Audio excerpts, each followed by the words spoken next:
인사합시다. 인사하겠습니다. 오늘은 요한복음의 마지막 장면입니다. 마지막 장면이고, 요한이 직접 기록한 요한복음을 믿음의 간증으로 쓴 것입니다. 그래서 요한이 어떤 사람인지에 대해서 동영상으로 한번 본 다음에 말씀으로 들어가기를 원합니다. 상상해 보십시오. 한 남자가 끓는 기름 가마솥에 산채로 던져지고 군중들은 그의 죽음을 기다리고 있습니다. 그런데도 그는 비명을 지르지도 않고 타지도 않고 죽지도 않습니다. 요한은 강한 본성을 지닌 청년이었으며 주님께서 그를 우레의 아들이라고 부르실 때 이 특성이 드러납니다.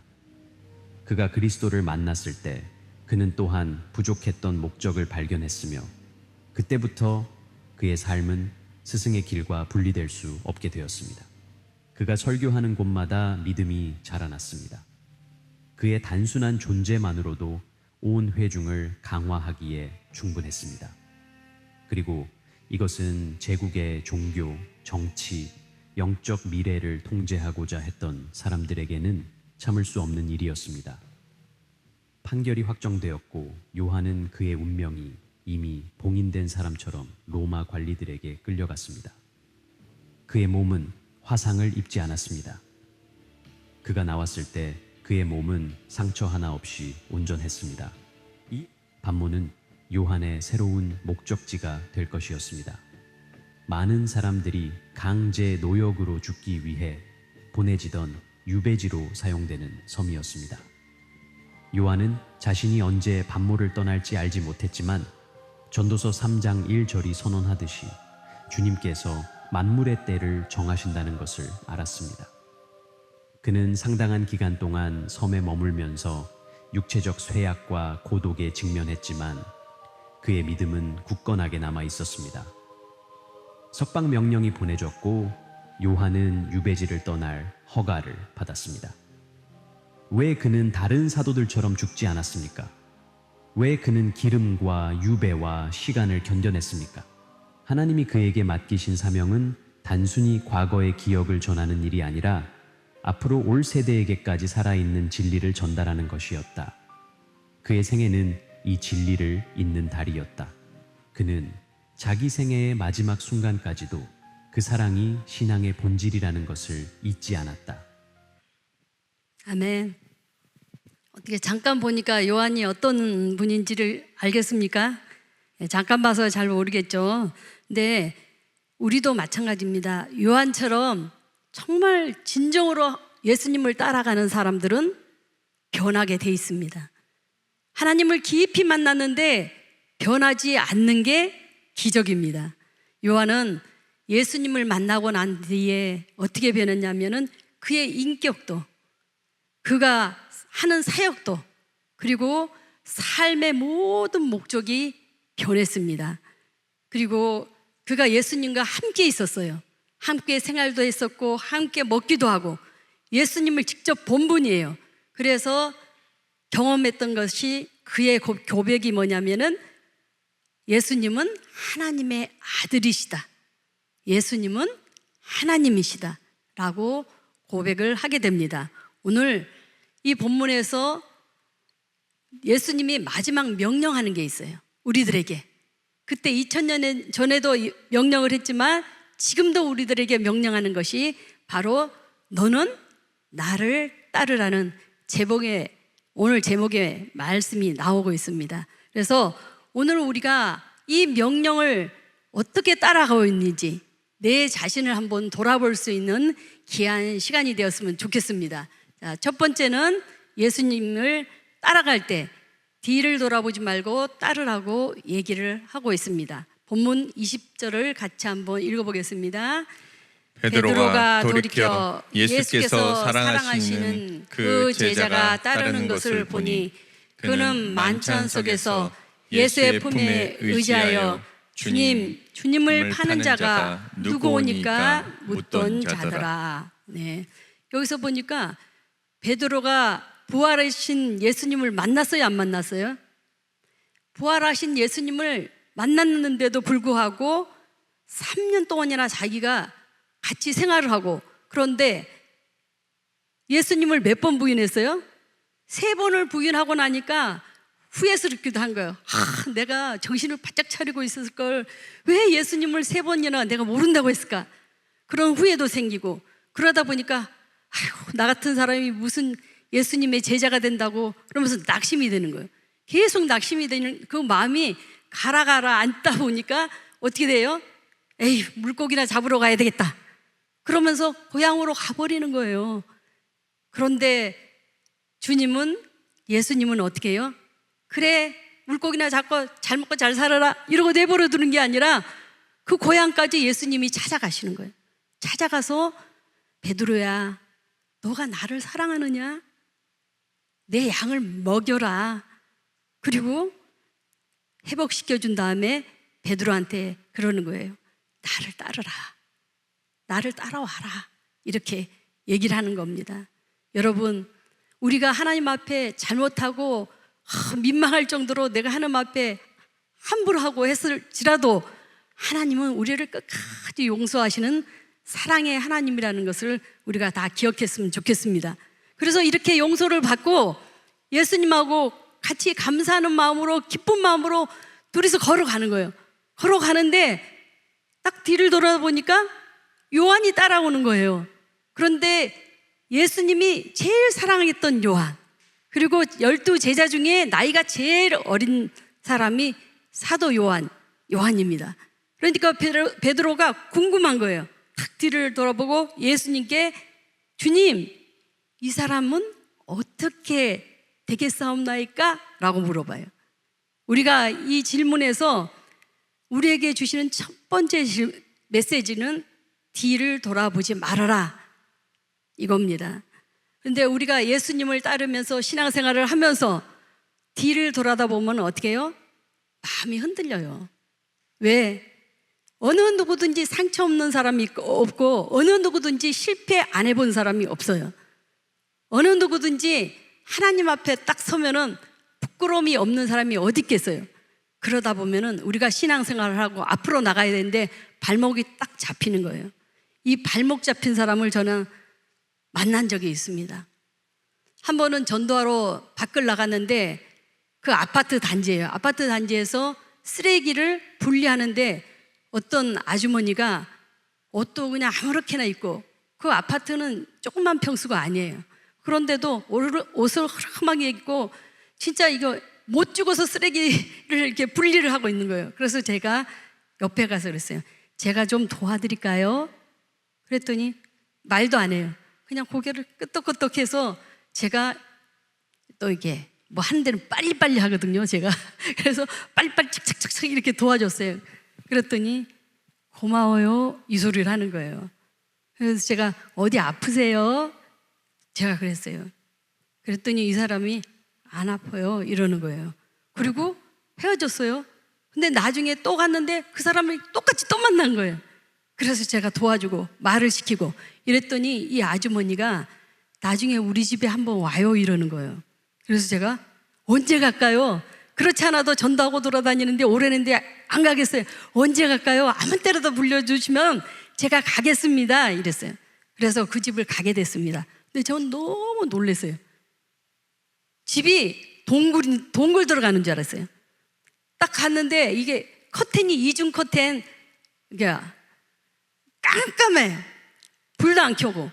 그래서 이게 뭐 잘 보이지도 않아요. 보이지도 않는데 내가 너무 놀래서, 그 상황이 너무 놀래서, 아니 왜 이렇게 어둡게 이렇게 하고 사세요? 내가 이랬어요. 그랬더니 자기는 자기한테 이렇게 말을 시켜주는 사람이 처음이래요. 저보고 말을 시켜준 사람도 없고, 자기가 밖을 쳐다보기 싫어서 문을, 햇빛 들어오는 것도 싫어서 안방에다가 이불을 깐 것이 아니라 거실, 그 넓은 거실에다가 온갖 이불을 다 깔아놓고 그냥 자는 거예요. 그리고 커튼을 이렇게 해놓으니까 불도 안 켜고, 그래서 내가 불을 켜세요 그러고 불을 켜주려고 그랬더니 불 켜지 마세요 그러는 거예요. 그래도 얘기를 하려면 얼굴을 보고 얘기를 했으면 좋겠는데, 그랬더니 저희가 하니까 은은하고 조그만 불빛 하나를 탁 켜는 거예요. 그래서 앉아서 얘기를 하는데 너무 놀라운 것이, 한참 얘기를 하고 있는데 뭐가 새카만 게 요만한 게 샥 지나가요, 내 뒤를. 그래서 저는 어머, 고양이를 키우세요? 지금 이 지경에 자기 사는 것도 있는데 고양이까지 키운다고 생각하니까 제가 기가 막혀서 고양이를 키우세요? 제가 그랬어요. 그랬더니 아니요, 치예요. 이러는 쥐가 있단 말인 거예요. 제가 너무 놀래가지고 자꾸 뒤를 돌아보는데 내버려, 왜 쥐를 내쫓지, 찍찍이 붙으면 붙는데요. 내가 이러면서 막 이랬더니 내버려 두세요. 그러니까 그런 쥐를 잡을 그런 여력도 없어요. 언제 들어왔는데 저거 안 쫓고 저렇게 자, 왔다 갔다 해요. 뭐 이러는 거예요. 그러니까 삶이 다 피폐해지고 그냥 죽을 때 되면 죽고 막 이 지경인 거예요. 그런데 나중에 보니까 가족들한테 상처를 받으면 상처를 받아서 살기 싫은 거예요. 죽지도 않고. 그러니까 햇빛도 보기 싫고 쓰레기는 버려야 되고 너무 많으니까 버리는데도 집에 가니까 난장판이에요. 그래서 제가 이제 얘기를 듣고 얘기해주고 이렇게 얘기했더니 이분이 나중에 이제 몇 번 가니까 제가 그랬어요. 하나님은 살아계신다고. 그러면서 저 얘기도 조금 하면서 저도 예전에 뭐 이러면서 이렇게 얘기를 했죠. 그랬더니 이분이 귀를 쏙 들어요. 듣다가 나중에 저 커튼을 걷으세요. 햇빛이 들어와야 살 수 있어요. 하나님은 햇빛과 같이 밝은 분이에요. 이러면서 막 제가 복음을 막 했더니 이 사람이 예수님을 옛날에 믿었던 사람이에요. 그러니까 자기가 너무 힘드니까 예수님이고 뭐가 없는 거예요. 그래서 커튼을 제꼈어요. 이렇게 제쳐놓고 이제 얘기도 시작하고 그러면서 그분이 저한테 너무 공업되는 거예요. 자기한테 말을 시켜줘서.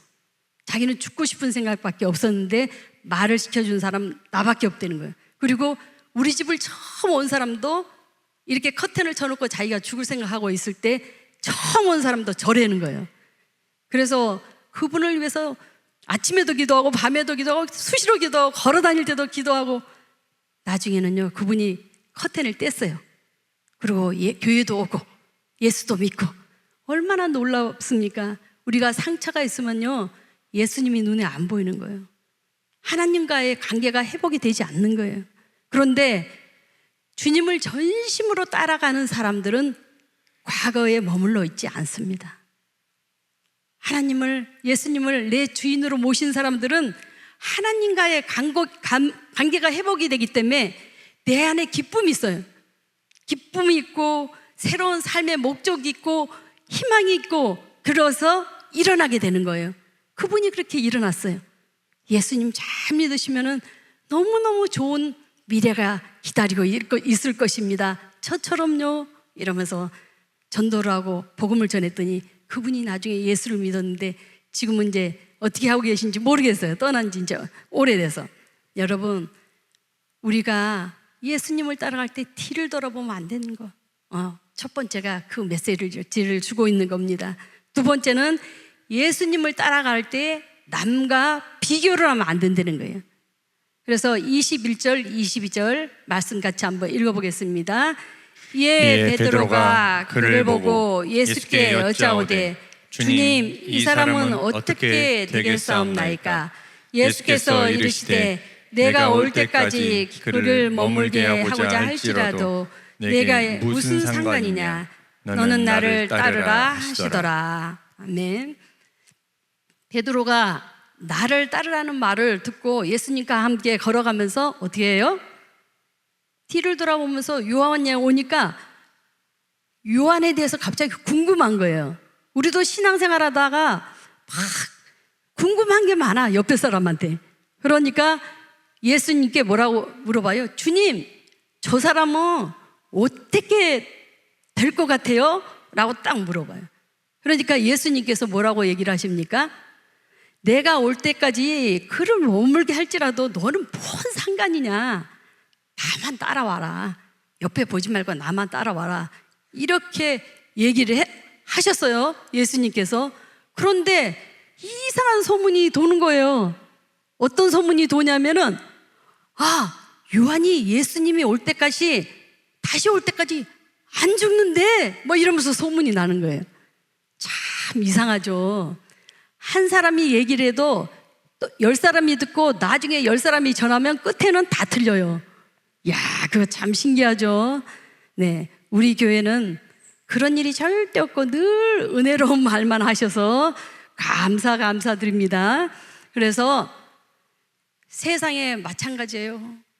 세상에 나가서도 우리가 예수 믿는 사람은 은혜로운 말만 하셔야 돼. 좋은 말만. 그래야지 우리가 복음을 전할 때도 제대로 역시 예수 믿는 사람은 뭔가 틀리구나 라고 들을 수 있습니다. 요한은 자기 자신에 대해서 잘못된 그 얘기를 고쳐줘요. 23절에 이렇게 얘기를 합니다. 같이 읽어보겠습니다. 이 말씀이 형제들에게 나가서 그 제자는 죽지 아니겠다 하였으나 예수의 말씀은 그가 죽지 않겠다 하신 것이 아니라 내가 올 때까지 그를 머물게 하고자 할지라도 내게 무슨 상관이냐 하신 것이라. 네, 여기서 요한이 자기에 대해서 얘기를 한 거예요.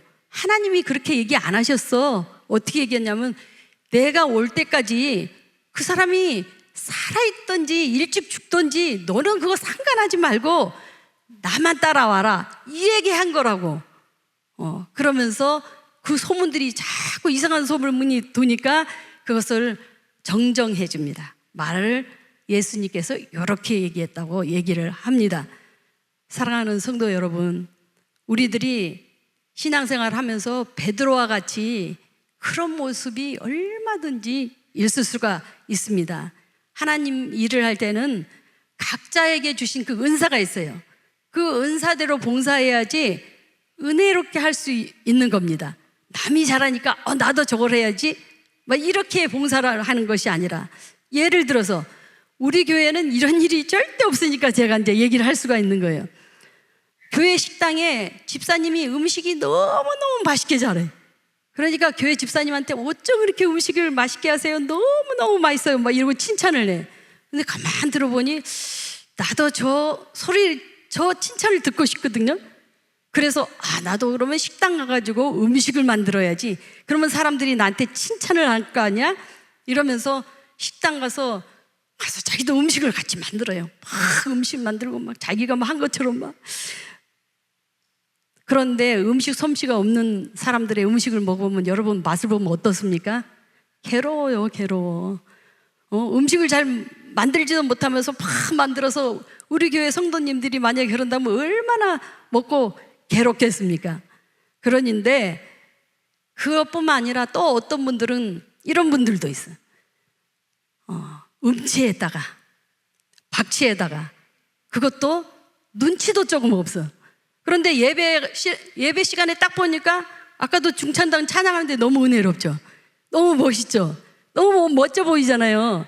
그러니까 나도 저 중찬당 가가지고 찬양을 해야지 이러면서 중찬단에 가서 탁 앉아서 찬양을 하기 시작해요. 음치고 박치인데 노래 제대로 따라해요. 저음 불러야 되는데 높이 올라가가지고 자기도 놀려고 옆에 있는 사람들도 놀래고 아이고 깜짝이야 막 이렇게 하면 되겠어요? 안 된다는 거예요. 교회 안에서는 하나님께서 주시는 은사가 각자 다 다르다는 겁니다. 로마서 11장 29절에는 이런 말씀이 있습니다. 하나님의 은사와 부르심에는 후회함이 없느니라. 네. 하나님께서 우리에게 선물로 주신 은사가, 그리고 하나님께서 우리에게 주신 그 목적이 직분자들을 부르는 거에 대해서 하나님이 후회를 안 하신대요.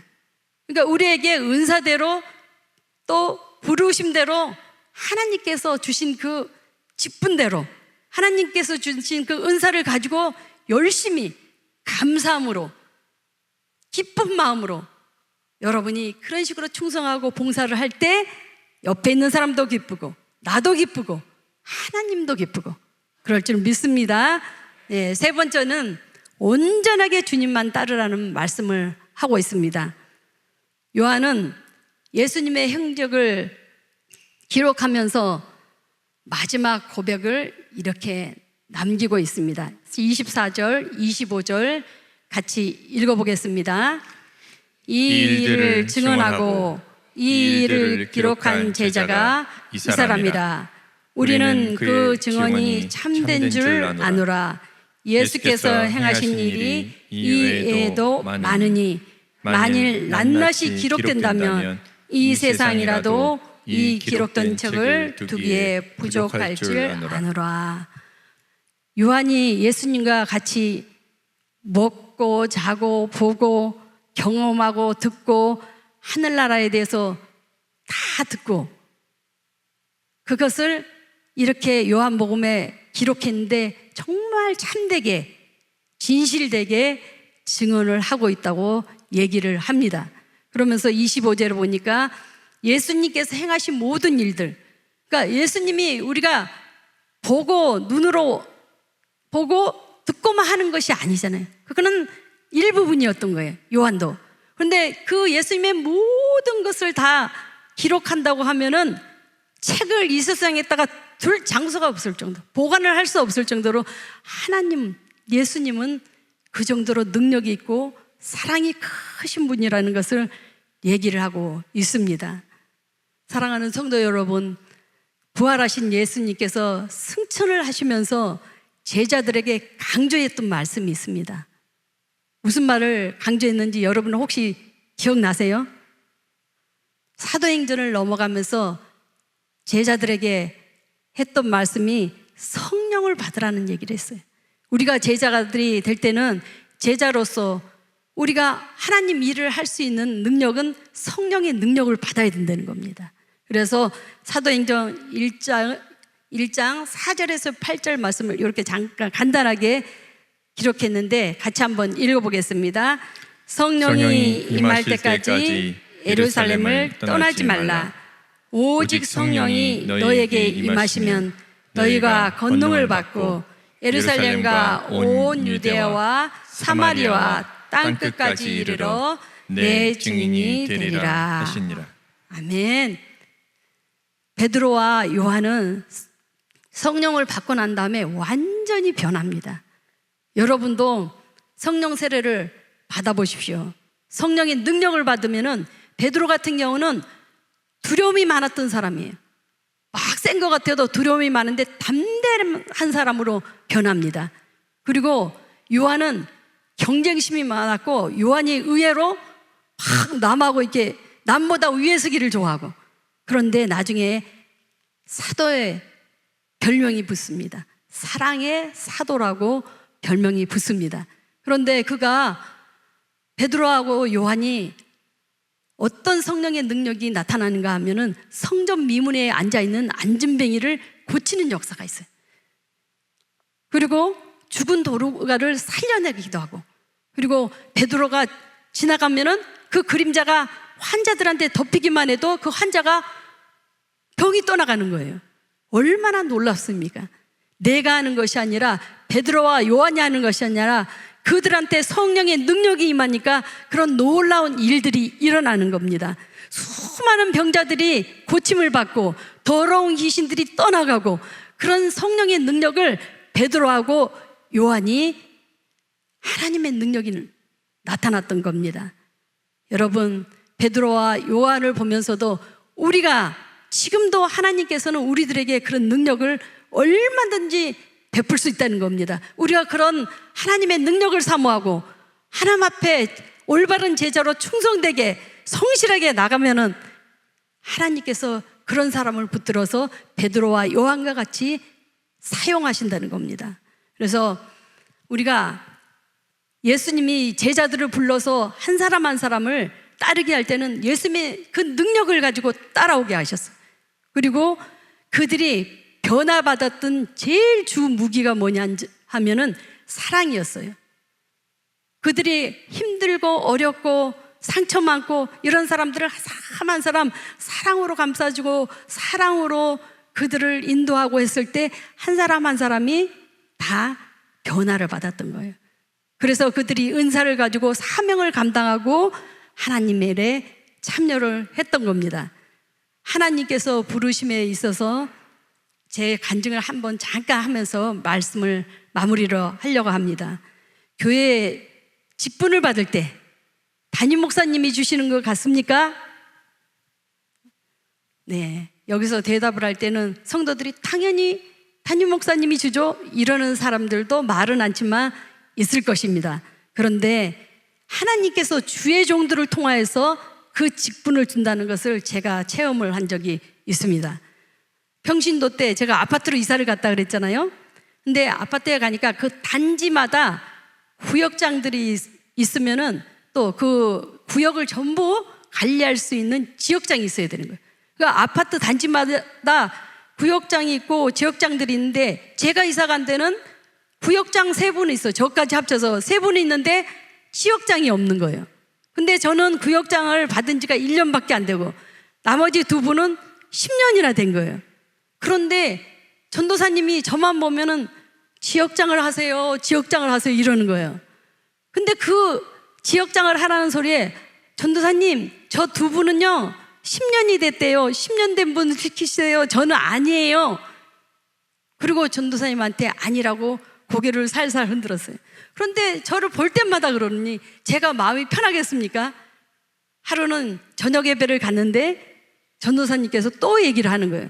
지역장을 하셔야죠. 이렇게 얘기를 하길래 제가 예배 시간에 하나님 앞에 일렀어요. 기도를 하면서 하나님, 내가 아파트 가서 전도 열심히 한다 그랬지 내가 언제 지역장 한다고 그랬어요 하나님? 전도사님이 저만 보면 지역장 하라니까 제가 너무너무 힘들어요 하나님. 전도사님한테 저런 얘기 좀 안 나오게 해주세요. 그러면서 막 제가 일렀어요. 그리고 제가 가만히 잠시 있는데 하나님께서 저 마음 가운데 하나님의 음성이 들려오는 거예요. 너 요즘에 무슨 기도하니? 저한테 물어봐요. 그래서 제가요 우리나라 청년들이요 말씀의 능력 받고 성령 충만해서요 예수 잘 믿게 해야지 우리나라 미래가 있으니까 청년들이 예수 잘 믿게 해달라고 그렇게 기도하고 있죠. 그리고 우리나라만 아니라 세계 만방에 있는 청년들이 예수를 잘 믿어야지 온 세계가 평화가 올 것 같아요. 그래서 온 세계 청년들을 위해서 기도하고 있죠. 제가 그랬어요. 그런데 하나님께서 저에게 또 얘기를 하시는 거예요. 너는 온 세계 청년들을 위해서 기도하면서 그 지역 하나도 못 맡겠니? 제가 깜짝 놀랐어요. 야, 하나님께서 저희가 그냥 제가 혼자서 그렇게 왜 청년들을 위해서 그렇게까지 기도했는지 모르겠어요. 그렇게 기도한 걸 하나님이 듣고 계셨다는 걸 내가 아니까 너무 놀란 거예요. 놀래고 그 세계를 위해서 기도하는데 지역 하나도 감당 못하겠냐는 그 말에 제가 얼마나 울다가 하나님 앞에 제가 고백을 했습니다. 지역장 하겠습니다 하나님. 예. 근데 나중에 뒤를 돌아보니 그 지역장을 했던 것이 내가 주의 길을 가는데 얼마나 큰 도움이 됐고 주의 길을 가면서 사역을 하면서 낯설지 않게 사역을 잘 감당했던 것을 제가 이제서야 느낍니다. 사랑하는 성도 여러분, 직분자를 세울 때는 아무나 세우지 않습니다. 하나님께서 그 직분자를 세우실 때 하나님께서는 그분을 가만 쳐다보고 계시고 어떻게 하나 보시고 그분이 거룩한 모습으로 충성되이 하나님을 따라오기를 간절히 기대하고 바라보고 계신다는 것을 여러분 기억했으면 좋겠습니다. 그리고 하나님께서는 교회 안에서 목자로 세우고 교사로 세우고 성가대 대원으로 세우고 어떤 분은 기관의 회장으로 세우고 어떤 분은 권사님으로 직분자로 그 세워준 이유가 단 한 가지예요. 단 한 가지. 뭐겠습니까? 예수님의 양들을 잘 돌보라는 거예요. 그리고 복음을 잘 전하고 그 사명을 잘 감당하라는 거예요. 그런데 그런 사명을 감당할 수 있는 직분을 맡겨준 여러분은 참으로 복된 사람인 것을 깨달아야 돼요. 왜? 주님께서 여러분을 택했기 때문에 주님께서 그분을 보고 찝어서 직분자로 불러냈기 때문에 그분들은 하나님 앞에 감사하면서 그 영혼들을 잘 돌봐주셔야지 목자로 맡겼는데 나중에 10명 목자한테 내가 저 목자한테 10명을 맡겨야지 했는데 나중에 보니까 연말에 1명밖에 안 남아있어. 하나님이 분명히 물어보실 겁니다. 9명 어디 갔니? 여러분, 로마서 14장 8절에는 우리들에게 이렇게 얘기를 하고 있습니다. 같이 한번 읽어보겠습니다. 우리가 살아도 주를 위하여 살고 죽어도 주를 위하여 죽나니 그러므로 사나 죽으나 우리가 주의 것이로다. 아멘. 우리 모두는 사나 죽으나 주의 것입니다. 우리가 이 시간 이렇게 앉아있는 우리들한테 예수님께서 말씀하십니다. 나를 따라오는데 뒤를 돌아보지 말아라. 그리고 남의 일에 제발 상관하지 말고 오직 나만 보면서 열심히 맡겨진 사명에 충성을 다 예수님의 사랑을 가지고 감당해라. 이렇게 얘기를 하고 있습니다. 사랑하는 성도 여러분, 주님만을 따라가면서 열심히 충성하는 그 발걸음이 정말 복된 발걸음인 것을 기억하시고 열심히 하셔서 축복받는 여러분이 되시기를 간절히 소망해 봅니다. 이 시간 이제 내가 살아도 찬양하면서 나의 신앙 고백, 내가 살아도 오직 주를 위해서 살겠다고 주님만을 따르겠다는 그런 심정으로 찬양을 고백하겠습니다.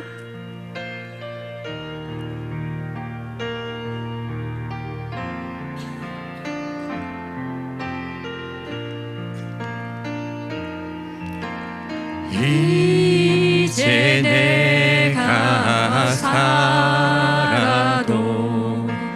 주 위에 살고 이제 내가 죽어도 주 위에 죽네. 하늘 영광 보여주며 날 오라 하네.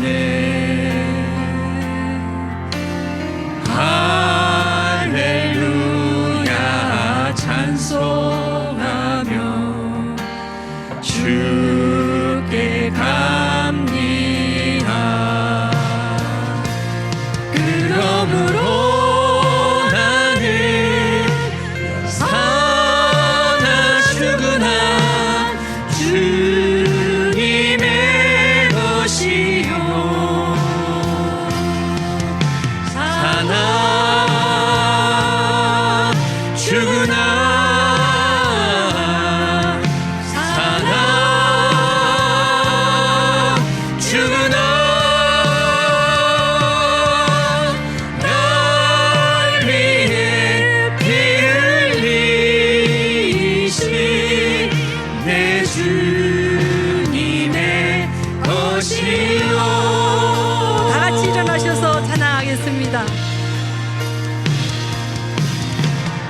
이제 내